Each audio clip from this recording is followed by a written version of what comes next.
this person loves you but has a serious problem with your appearance. You think I don't see the way you hide from the mirrors, the way your breath stumbles when someone's eyes stay on you for too long.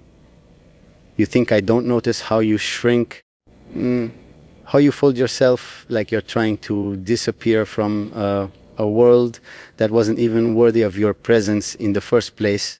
And yet you stand in my mind louder than anyone ever has. I'm telling you this because you need to hear it from me. Even if you're not standing in front of me right now, especially because you're not. I know you believe your appearance is a flaw I secretly carry like a burden. You've convinced yourself that you're something I tolerate, not something I choose. But listen to me. If I ever had a problem with the way you look, it was only because the world trained me to see beauty through a lens made of cruelty, comparison, and royal expectations. They wanted perfection carved into a body, painted into a face. They wanted the prince's lover to be a portrait, not a person. And for a while I hated them, but I hated myself more for letting their voices become my own. You don't understand how mad it makes me that you still think you're not enough. You don't see what I see when I close my eyes. I don't remember a face. I remember the way your presence shifts the entire atmosphere around me. I remember the way your silence feels like a question only I can answer. I remember the way your existence pulls me back from the edge every time the darkness in my veins tries to swallow me whole. You're not beautiful because of a shape or a feature. You're beautiful because you changed me without even trying. Yes, I struggled. I'm not going to lie. Your appearance didn't match the world I was raised in, and it caused a war inside me. A war between the man I wanted to be and the prince I was forced to play. The palace whispered. My advisor smirked. Even my own blood measured you in standards so shallow they disgust me now. And when those poisonous voices seeped into me, I became unfair to you. I let their judgment become my hesitation. I made you feel small. I made you feel like something I had to explain. That is the part of myself I wish I could burn to ash. But the truth is that every time I pushed you away, every time I chose silence over honesty, a part of me broke. Because even when I struggled with your appearance, I never struggled to love you. My problem was never you. It was the version of me that the kingdom sculpted out of stone, cold, blind, obedient. You cracked that stone. You made me feel. And feelings terrify men raised to rule. You should know this even if you're far away from me right now. I don't want perfection. I want you. I want the softness you try to hide, the imperfections you think make you less, the marks on your skin you believe no one could ever want. I want the version of you that exists when you're not trying to be beautiful. Because that version, that raw, vulnerable, unfiltered you, is the one that pulled me out of my own shadows. And if there is a problem with your appearance, then it is my responsibility to unlearn every poison standard that ever made me think that way. Because you were never the problem. The problem was the world that taught me to measure worth in mirrors instead of hearts. So hear me carefully. I love you. I want you. And I am not letting the ghosts of royal expectations define what beauty means to me anymore. You're not here in front of me, but your absence screams louder than any judgment ever could. And I'm done listening to anything but my own truth. You are mine, and I'm done pretending I don't see the kind of beauty that destroys me in the best possible way. You think your absence makes it easier for me to breathe, but it doesn't. It makes everything louder. Your voice in my memory, your footsteps I can't hear anymore, the shadow of you that still moves beside me even when I walk alone. I keep telling myself I don't deserve to say these words, not after the damage I caused with my hesitation, but the truth is burning through me and I can't keep it quiet anymore.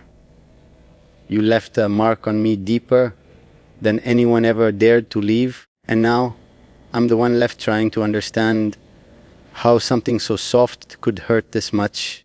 I hate how the kingdom shaped my eyes before you ever stepped into my life.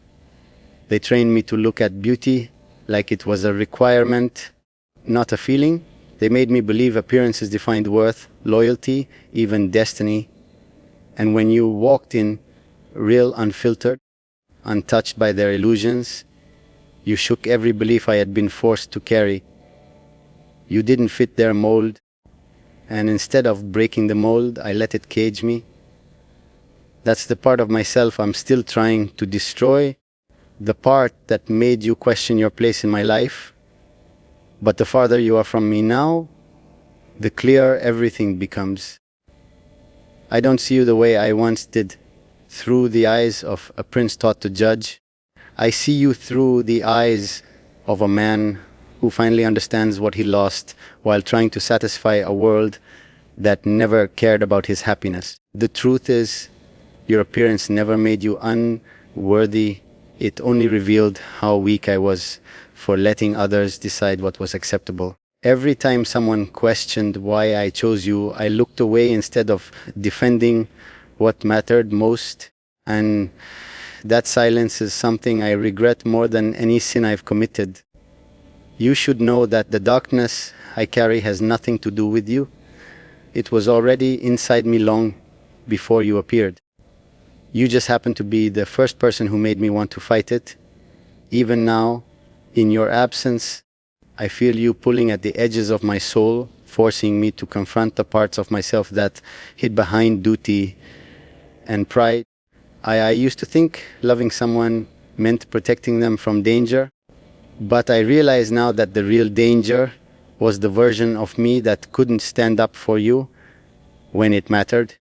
Sometimes I wonder if you still think about the things I said or the things I didn't say.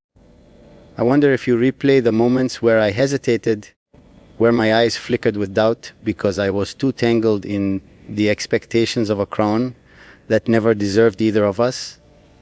If you do, then let me say this clearly: I was wrong. Wrong to let their voices become stronger than my own. Wrong to let you walk away thinking you were anything less than extraordinary. You were never the flaw they were. Even now, when I close my eyes, I don't see the imperfections you tried to hide. I see the strength you didn't know you had, the softness you thought made you weak, the kind of beauty that doesn't need permission from anyone. I see the version of you that was brave enough to love a man who wasn't brave enough to face himself. And it kills me knowing I made you doubt the one thing I should have protected with my life, your confidence in your own worth. If you could hear me now, really hear me, I tell you this: I'm not asking for forgiveness. I'm asking for a chance to rewrite the way I see the world, starting with you. I'm not the prince they raised anymore, and I refuse to let their standards define the person I'm becoming. Your absence hasn't weakened me, it's rebuilt me. And if one day you decide to step back into my life, you won't find a man ashamed of what you look like. You'll find a man ashamed of ever letting the world convince him to hesitate in front of the one person who made his darkness feel like something worth surviving. You don't know how strange it feels to speak to you like this, into emptiness, into silence, into a space where I can't see your face twist in confusion or pain. Maybe it's better that you're not here, because the truth coming out of me now is the kind of truth that would have destroyed you back then. I was a coward wrapped in royal fabric, a man who pretended his heart was made of steel just because everyone expected him to be unbreakable. But you were the only thing that ever cracked that armor, and I didn't know how to handle the light slipping in. I can still feel the moments where I looked at you and felt something I didn't have the language for. I would stare at you and wonder why my chest tightened, why my jaw clenched with a need I didn't understand, why every imperfection you hated made me want to pull you closer instead of away. And yet, I let my expression betray me. I let hesitation hover on my face long enough for you to think it was disgust, long enough for you to believe I wished you looked different. I didn't. I only wished I knew how to break free from the standards that poisoned me before I ever learned your name. When the court whispered, I heard them. When they judged, I absorbed it. They spoke about your appearance like it was a stain on my crown, like loving you was a flaw that made me unfit to rule. I told myself their opinions didn't matter, but their voices were loud, constant, sharp enough to cut through every certainty I had. And instead of standing tall, I bent. I let the word mold my reactions before I could form my own. That's the part I'm most ashamed of. The part where I allowed the world to make you feel like you were not enough. I replay your silence more than anything else. The way you looked at me when my words failed. The way you stepped back like you were holding your breath, waiting for me to deny the hurt I caused. I told myself you'd understand eventually, that you'd see through me, but you didn't, and you shouldn't have, because I never gave you enough reasons to believe in me. I loved you quietly when what you needed was a storm. I held back when you deserved someone who could burn the whole world down just to prove your worth. Now that you're gone, the truth hits me with a force I can't escape. You were the one who forced me to look at myself without the crown shading my vision. You showed me how small I had become, trying to fit into the royal shape carved for me. You made me realize that I didn't just fail you by hesitating. I failed myself by letting their expectations decide the meaning of love. And now that I'm stripped of excuses, I finally see the real enemy was never your appearance. It was my blindness. I don't know if you still think about the things you hated in the mirror, if you still run your fingers over the parts of yourself the world taught you to hide, if you still believe you were lacking. But listen to me now. Even from a distance, those things you thought were flaws, they were the only real things in a world full of polished lies. I didn't fall in love with perfection. I fell in love with reality. With you. With the marks, the edges, the shapes that told stories instead of lies. And now I'm here, speaking into the empty space you left behind, knowing I can't pull you back with words, but still needing to say them. I'm not the man who once hesitated. I'm the man who learned too late that love is not defined by appearance or approval. It's defined by the way a person haunts you even in their absence. And you haunt me in every breath I take. You don't understand how much your distance has reshaped the way I breathe. Without you standing in front of me, I'm forced to face every thought I avoided, every ugly piece of myself I tried to hide beneath the weight of royal expectation. It's almost ironic.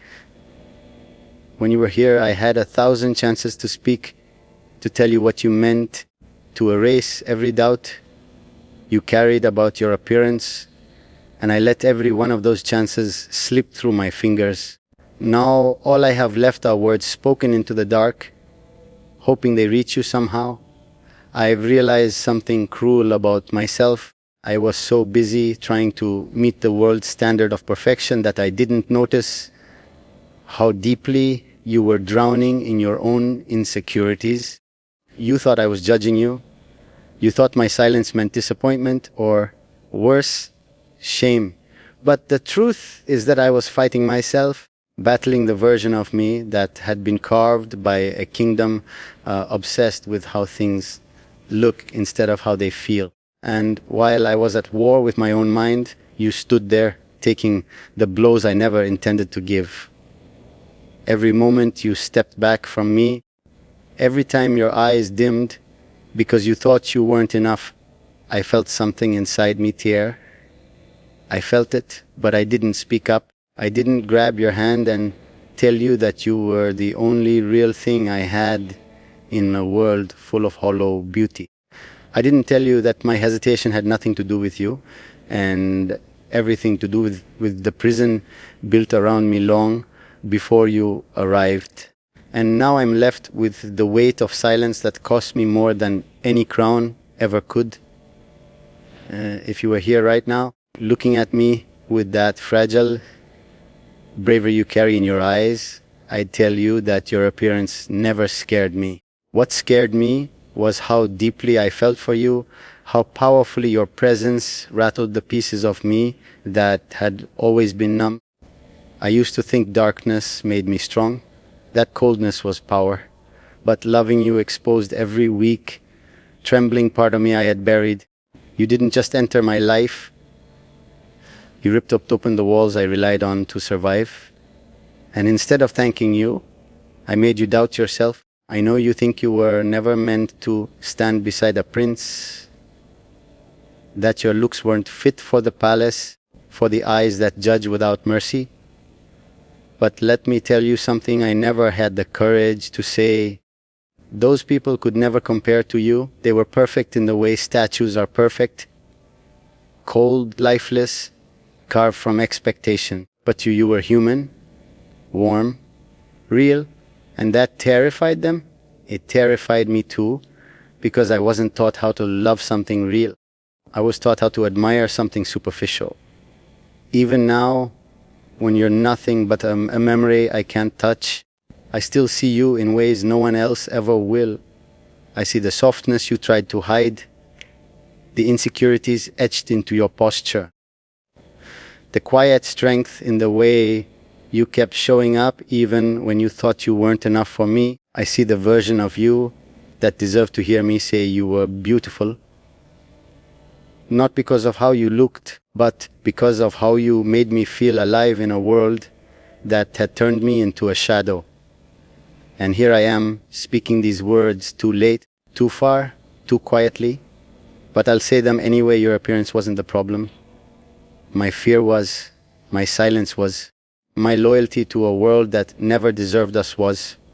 And now, in the emptiness you left behind, I'm finally learning that love doesn't need approval, perfection, or beauty. It only needs truth. And the truth is, you're still the only person who ever made my darkness feel like something worth surviving. You have no idea how heavy it is to carry these words alone, with no chance of seeing the way your eyes would react to them.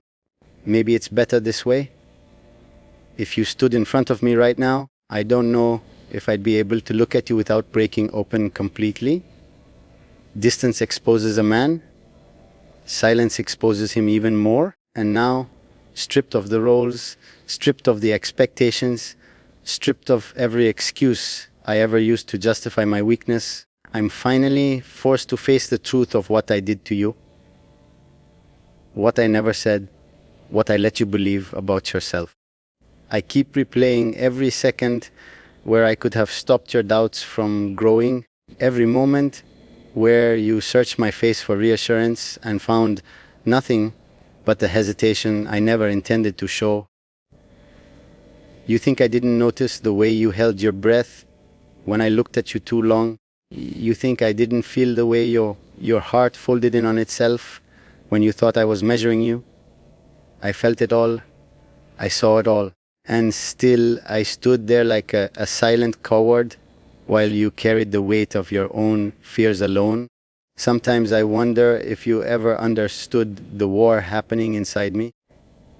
The part of me that was raised to judge fought the part of me that was desperate to hold you. The prince inside me kept whispering about perfection, about standards, about image. But the man inside me, my real self, the one I kept buried, wanted nothing but you, exactly as you were. And the conflict between those two versions of me was something I didn't know how to survive without hurting you. In the end, I failed both of us. You always thought your appearance was the one thing standing between us. You believed the world's voices more than mine. You believed the mirror more than my silence. But if you could step inside my mind for even a second, you'd see what I see when I think of you. I don't see flaws. I don't see imperfections. I don't see anything the kingdom laughed about behind closed doors. I see the way your presence shifts the atmosphere, the way your existence makes me question everything I was taught to value. I see the kind of beauty that doesn't need approval, beauty that burns quietly, deeply, dangerously. The truth is, the court could have placed the most perfect face beside me and I would have felt nothing. Nothing compares to the way you made me feel when you didn't even try. Because your beauty isn't something you wear, it's something that leaks out of you when you least expect it. In the way you speak softly, in the way you listen too much, in the way you love without checking if you deserve to. You're beautiful in the places the world doesn't look. And now, with you gone, I'm left with a version of myself I barely recognize. A man who finally understands that love was never supposed to follow the rules of a kingdom. A man who finally sees that the standards I carried were chains, not guides. A man who finally realizes that losing you is the price of every unspoken word, every hesitation, every moment I let your insecurities grow instead of crushing them with the truth. If you could hear me now, I'd tell you this without flinching, without silence, without fear. I never needed you to look a certain way. I needed you to stay, and because I didn't protect you from your own doubts or from mine, I lost the only person who ever made my darkness feel like it could be undone.